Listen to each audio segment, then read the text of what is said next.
Assalamualaikum warahmatullahi wabarakatuh. Kami dari kelompok 5. Pada kesempatan kali ini, kami akan mempresentasikan ide atau proyek kami yang berjudul Analisis Sentimen Publik pada video YouTube Rahasia Kesuksesan Nabi Muhammad menggunakan algoritma Naive Bayes berbasis Python.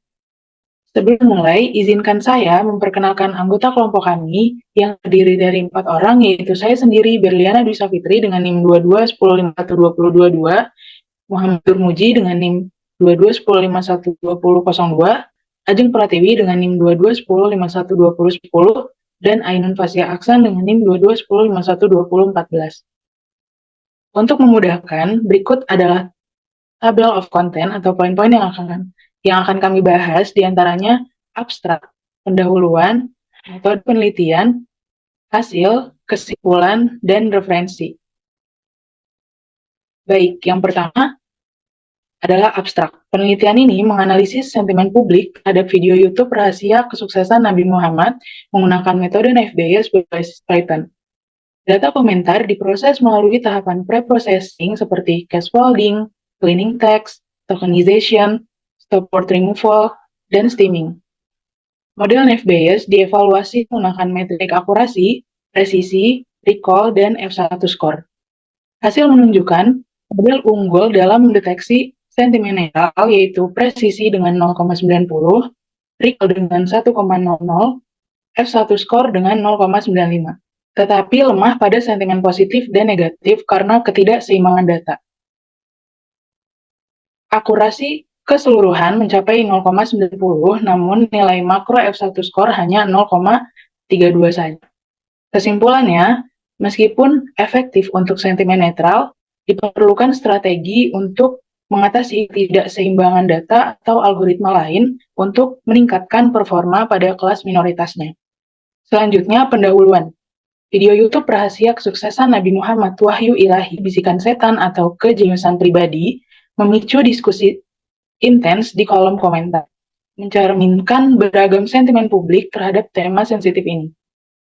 Analisis sentimen menggunakan metode machine learning dilakukan untuk memahami pandangan masyarakat terhadap topik sejarah dan agama serta mengevaluasi akurasi algoritma dalam mengklasifikasikan komentar. Penelitian ini cukup relevan mengingat tantangan analisis sentimen pada platform seperti YouTube yang memiliki konten komentar lebih kompleks dibandingkan media sosial lainnya. Dan harapannya, semoga hasilnya memberikan wawasan mendalam mengenai persepsi publik serta kontribusi dalam studi opini masyarakat di media sosial. Selanjutnya ada metode penelitian. Penelitian ini menggunakan metode Naive Bayes untuk pemodelan dataset yang digunakan. Tahapan penelitiannya yaitu dimulai dari identifikasi masalah dan tujuan, kemudian mengumpulkan dataset dari komentar YouTube rahasia kesuksesan Nabi Muhammad Wahyu Ilahi Bisikan Setan atau Kejeniusan Pribadi milik saluran YouTube Guru Gembul. Selanjutnya, dataset yang telah di-scraping masuk ke tahap pre-processing. Berikutnya, tahap pemodelan hingga masuk ke tahap evaluasi terhadap akurasi, precision, recall, dan F1 score. Untuk hasil yang kami dapatkan, yaitu hasilnya model unggul dalam mendeteksi sentimen netral atau precision 0,90, recall 1,00, F1 core 0,95, namun lemah pada sentimen positif dan negatif. Dominasi data netral menjadi penyebab utama. Dengan akurasi 0,90, perbaikan seperti penyiimbangan data atau algoritma alternatif diperlukan. Studi ini mengungkap mayoritas sentimen netral terhadap konten sejarah dan agama di media sosial. Berikut merupakan kode atau program menggunakan bahasa Python yang kami gunakan untuk menganalisis data dalam penelitian kami. Di sini yang pertama kami menginstal dan juga mengimpor beberapa library yang akan kami gunakan nantinya.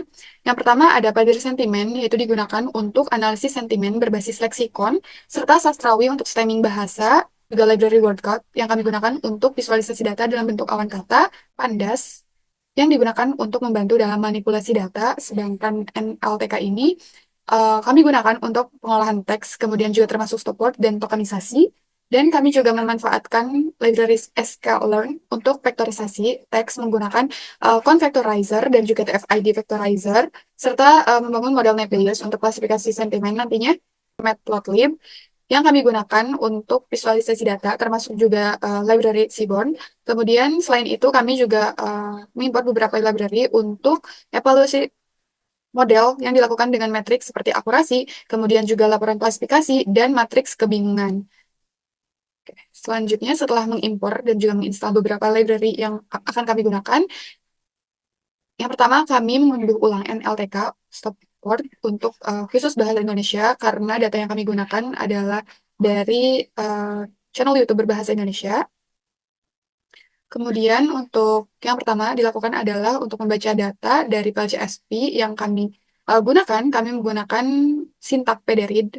Kemudian setelah itu, untuk menampilkan data, untuk memastikan atau cross-check bahwa isi data yang kami masukkan ke dalam Google Colab ini adalah data yang benar yang akan kami lakukan analisis, kami menggunakan sintak print data head. Kemudian masuk ke tahap preprocessing. Yang pertama yaitu menggunakan fungsi preprocess text, yaitu untuk case folding, kemudian juga menghapus tanda baca, tokenisasi, dan stop word removal, yaitu atau digunakan untuk membersihkan teks dari huruf kapital, kemudian juga spasi berlebih, tanda baca, dan juga stop word, di mana proses ini dilakukan untuk memastikan bahwa teks nantinya siap untuk dilakukan analisis lebih lanjut. Setelah fungsinya dibuat, setelah itu diterapkanlah ke tahap preprocessing pada kolom full text atau kolom komentar. Yang pertama yaitu membuat kamus normalisasi untuk beberapa kata yang sering muncul dengan singkatan-singkatan, misalnya adalah kata enggak yang dinormalize menjadi kata tidak, kemudian juga BGT dinormalize menjadi kata banget. Selanjutnya dibuat fungsi untuk normalize teksnya menggunakan def, kemudian diterapkan dan di print menggunakan sintak print proses data ke normalized data. Setelah itu, data finalnya nanti adalah merupakan data normalized text yang sudah dinormalisasi sebelumnya. Nah, setelah itu, masuk ke tahap analisis sentimen menggunakan paddar yang sudah diimpor sebelumnya di library untuk mengukur sentimen dari teks, di mana skor composite sentimen ini digunakan untuk mengkategorikan teks menjadi 3 label, yaitu ada positif, negatif, dan juga netral. Oke, selanjutnya itu fungsi untuk menambahkan label berdasarkan skor sentimen. Kami buat dengan def, yaitu label sentimen feather, untuk mengelompokkan sentimen tadi, yaitu positif, negatif, dan netral tadi. Selanjutnya menambahkan kolom label otomatis berdasarkan analisis sentimen, yaitu sentimen ke dalam data proses text. Nah, setelah itu ditampilkan distribusi sentimennya menggunakan sintak print distribusi sentimen dari data sentimen. Selanjutnya, setelah tahap preprocessing selesai, masuk ke dalam tahap analisis sentimen menggunakan algoritma Bayes. Dataset yang digunakan kan tadi sudah diproses.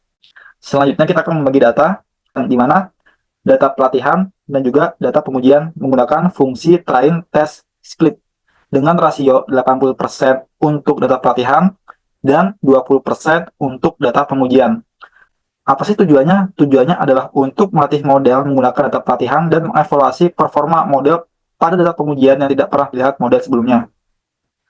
Setelah itu, kita akan melakukan ekstraksi fitur menggunakan TF strip IDF. Mengapa menggunakan TF strip IDF? Karena teknik ini menyeimbangkan frekuensi kata, mengurangi pengaruh kata-kata umum yang kurang relevan, serta lebih menonjolkan kata-kata spesifik yang relevan dengan sentimen. Hasil ekstraksi ini menghasilkan representasi vektor numerik untuk setiap teks yang kemudian digunakan sebagai input untuk algoritma Naive Bayes.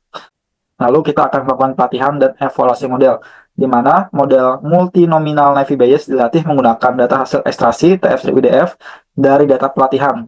Setelah itu, prediksi dilakukan pada data pengujian dan performa model dievaluasi menggunakan beberapa matriks, yaitu ada matriks akurasi model, laporan klasifikasi, serta confusion matrix dengan hasil sebagai berikut.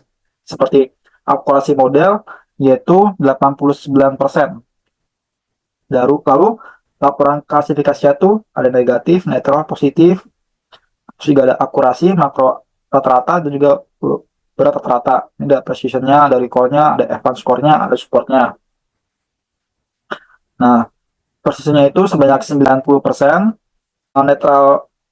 netral precision-nya itu 90%, recall-nya 100%, F1 min score-nya 95%. Positif dan negatif itu kan berjumlah 0, di mana precision dan recall-nya ini kan berjumlah 0 di negatif dan positif. Nah, ini menunjukkan bahwa model kesulitan mengenali kedua kategori ini. Dan di confusion metric ini menunjukkan bahwa model cenderung memprediksi semua sentimen sebagai netral.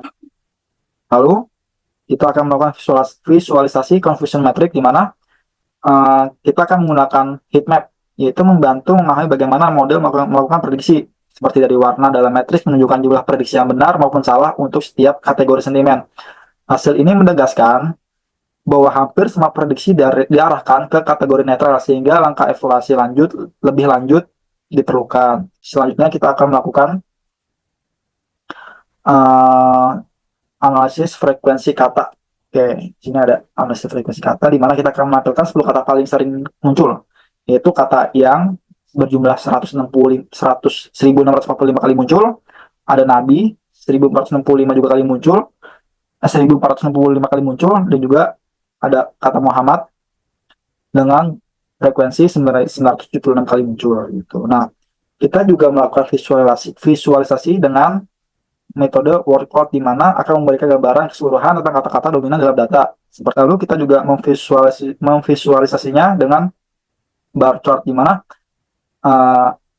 akan menunjukkan kata yang paling sering muncul tapi menggunakan metode bar. Setelah itu kita melakukan distribusi sentimen secara otomatis di mana mayoritas data memiliki sentimen netral 90,15%, diikuti sentimen positif 5,96% dan negatif 3,89%.